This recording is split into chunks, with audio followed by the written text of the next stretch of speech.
Pemirsa, pengungkapan pemilik usaha judi terus digencarkan kepolisian. Ini seiring dengan perintah Kapolri Jenderal Listio Sigit Prabowo kepada aparat kepolisian untuk tegas memberantas segala bentuk perjudian dan akan mencopot aparat Polri yang terlibat.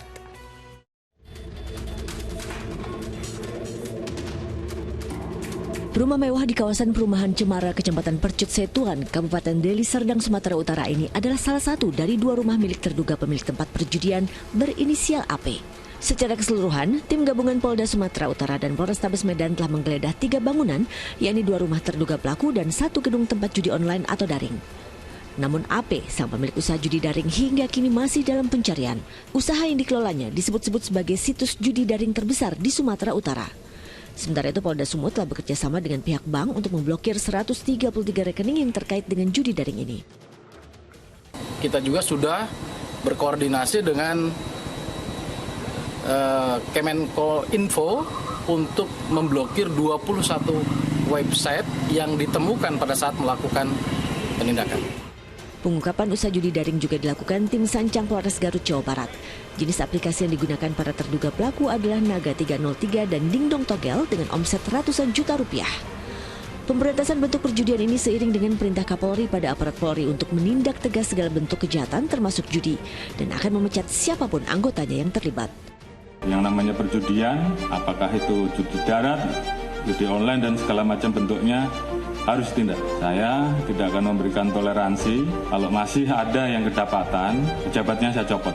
Saya tidak peduli apa itu Kapolres, apakah itu Direktur, apakah itu Kapolda, saya copot. Menurut Kapolri, sejak jauh hari telah mengingatkan jajarannya untuk menindak tegas pelaku kriminal dan tidak mentolerir segala bentuk kejahatan.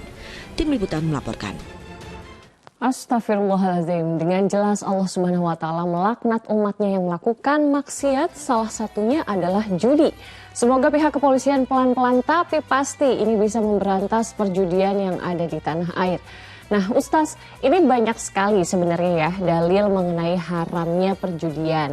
Salah satunya yang berbunyi judi sama dengan berkurban untuk berhala dan mengundi nasib. Maka bolehkah Ustaz menjelaskan makna dari dalil tersebut? Ya Mbak Sheila, surat Al-Ma'idah ayat 90. Wahai orang-orang beriman, sesungguhnya khomer, judi, kemudian mengundi nasib, ya, dan sebagainya termasuk kategori perbuatan yang sangat menjijikkan, kata Allah, rijsun. Dan itu termasuk perbuatan syaitan, fajtanibuhu, maka hindarkanlah diri kalian dari terbawa kepada perbuatan-perbuatan tersebut. Ujung ayatnya kata Allah, la'allakum tuflihun. Kalau kalian tidak menjalankan perbuatan-perbuatan dosa tersebut, kalian akan mendapatkan keberuntungan al-falah. Para ulama tafsir memahami selalu Allah kaitkan antara judi, antara khomer dan mengundi nasib, yaitu dikaitkan dengan akal. Akal adalah sesuatu yang wajib untuk dijaga, dipelihara. Maka semua yang merusak akal diharamkan. Judi bisa merusak akal karena dia akan menjadikan seseorang tidak mau bekerja, tidak mau bersungguh-sungguh mencari karunia Allah. Dia cari yang mudah saja, berarti tidak digunakan akalnya dengan sebaik-baiknya, seperti orang yang minum minuman keras. Demikian juga mengundi nasib, berarti dia tidak bersungguh-sungguh menggunakan akal untuk kebaikan hidupnya, malah ia meramal, mengundi, dan sebagainya. Yang kedua, Allah mengingatkan bahwa keempat hal tadi termasuk perbuatan syaitan. Kenapa perbuatan syaitan? Di situ Allah mengingatkan zayyan lahumus syaitan. Ada iming-iming dari syaitan. Ada kamuflase dari syaitan. Seseorang berjudi ingin mendapatkan keuntungan. Padahal itu adalah iming-iming dari syaitan. Karena kenyataannya tidak. Tidak ada orang yang kaya karena berjudi. Berarti itu iming-iming atau godaan syaitan. Demikian juga khomer. Mungkin ada iming-iming. Dengan minum itu seseorang akan lebih kuat.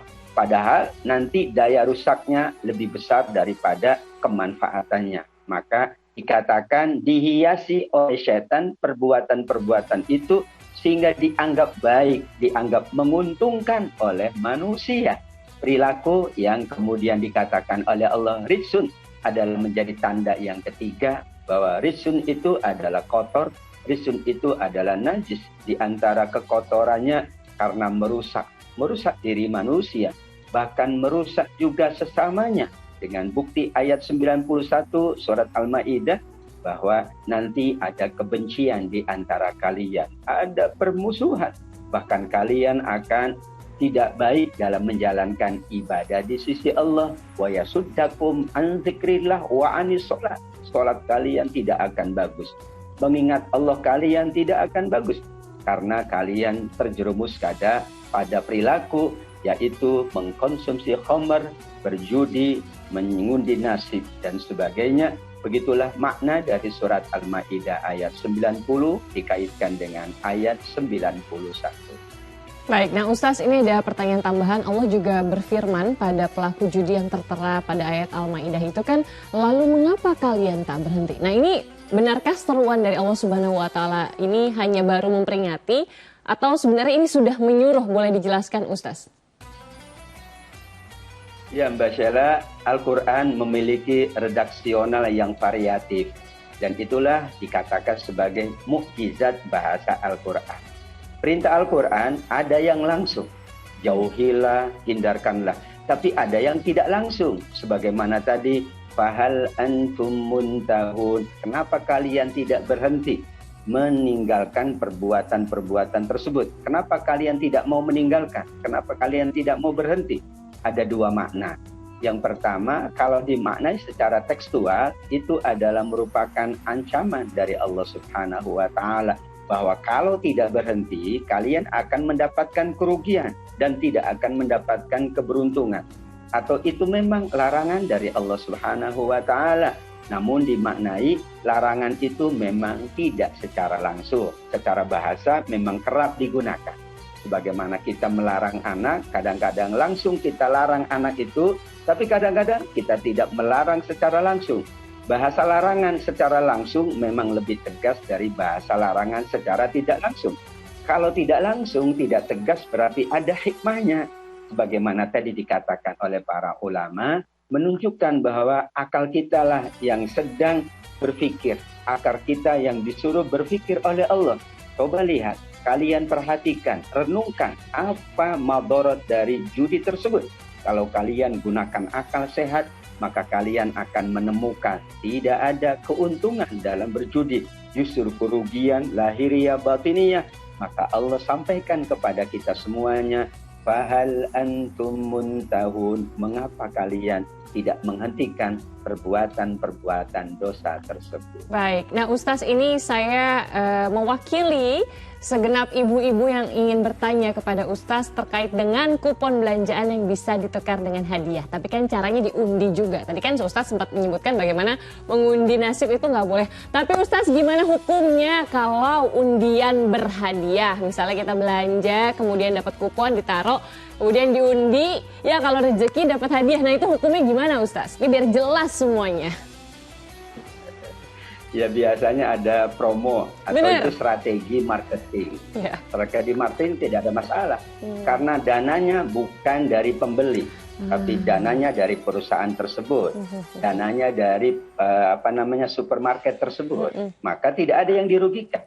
Kalau judi kan masing-masing menaruh dananya, kemudian ada yang menang dapat ambil semua, yang rugi, yang kalah tidak dapat apa-apa. Tapi dalam kasus tadi promo Mbak Sheila dibolehkan selama hadiahnya berasal dari perusahaan, bukan dari nasabah atau customer, insya Allah. Jadi pengundian ini beda konsep gitu Ustaz ya. Yang ini mah boleh ibu-ibu ya. Insya Allah jadi lega sekarang, makin yakin belanjanya. Baik, kita ke informasi selanjutnya Ustaz.